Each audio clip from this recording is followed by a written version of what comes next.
Then he said, A certain man had 2 sons, and the younger of them said to his father, Father, give me the portions of goods that falls to me. So he divided them his livelihood. And not many days after, the younger son gathered all together, journeyed to a far country, and there wasted his possessions with prodigal living. But when he had spent all, there arose a severe famine in the land, and he began to be in want. Then he went and joined himself to a citizen of that country, and he sent him into the fields to feed swine. And he would gladly have filled his stomach with the pods that the swine ate, and no one gave him anything. But when he came to himself, he said, How many of my father's hired servants have bread enough and to spare, and am I perish with hunger? I will arise and go to my father, and will say to him, Father, I have sinned against heaven and before you, and I am no longer worthy to be called your son.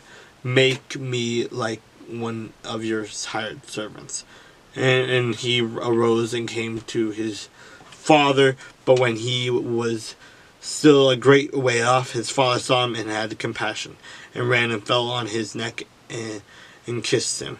And the son said to him, Father, I have sinned against heaven and in your sight, and am no longer worthy to be called your son. But the father said to his servants, Bring out the best robe and put it on him, and put a ring on his hand and sandals on his feet, and bring the fatted calf here, and kill it, and let us eat and be merry. For this my son was dead, and is alive. He was lost and is found. And they began to be merry. Now his older son was in the field, and as he came and drew near the house, he heard music and dancing. So he called one of the servants and asked what these things meant. And he said to him, Your brother has come, and because he has received him safe and sound, your father has killed the fatted calf. And he was angry and would not go in. Therefore his father came out and pleaded with him. So he answered and said to his father, Lo, these many years I have been serving you, and I never transgressed your commandment at any time, and yet you never gave me a young goat, that I might make merry with my friends. But as soon as this son of yours came, he who has devoured your livelihood with harlots, you killed the fatted calf for him. And he said to him, Son, you are always with me, and all that I have is yours. It was right that we should make merry and be glad, for your brother was dead and is alive again, and was lost and is found.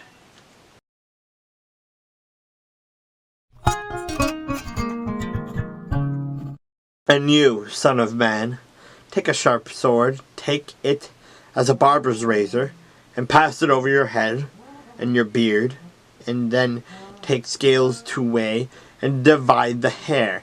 You shall burn with fire 1/3 of the midst of the city, when the days of the siege are finished. Then you shall take 1/3 and strike around it with the sword, and 1/3 you shall scatter in the wind. I will draw out a sword after them. You shall also take a small number of them, and bind them in the edge of your garment.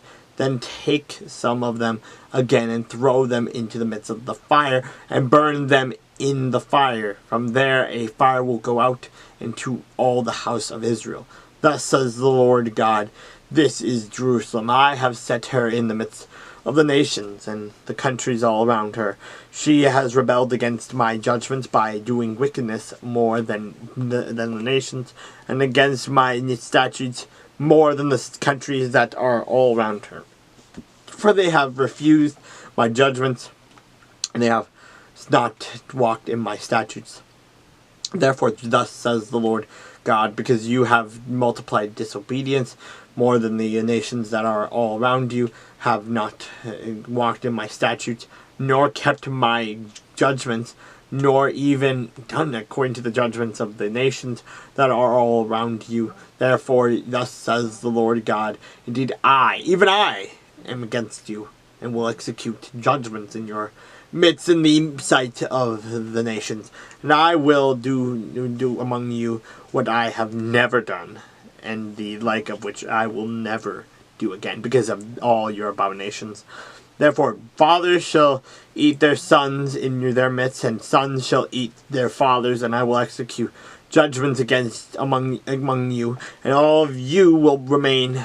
I will scatter to all the winds. Therefore, as I live, says the Lord God, surely because you have defiled my sanctuary with all your detestable things, and with all your abominations, therefore I will also diminish you. My eye will not spare, nor will I have any pity. 1/3 of you shall die of the pestilence, and be consumed with famine in your midst, and 1/3 shall fall by the sword all around you, and I will scatter another third to all the winds, and I will draw out a sword after them. Thus shall my anger be spent, and I will cause my fury to rest upon them, and I will be avenged. They shall know that I, the Lord, have spoken it in my zeal, that when I have spent my fury upon them, moreover, I will make you a waste and a reproach among the nations that are all around you, in the sight of all who pass by. So it shall be a reproach, a taunt, a lesson, an astonishment to the nations that are all around you, when I execute judgments among you in anger and in fury and in furious rebukes. I, the Lord, have spoken.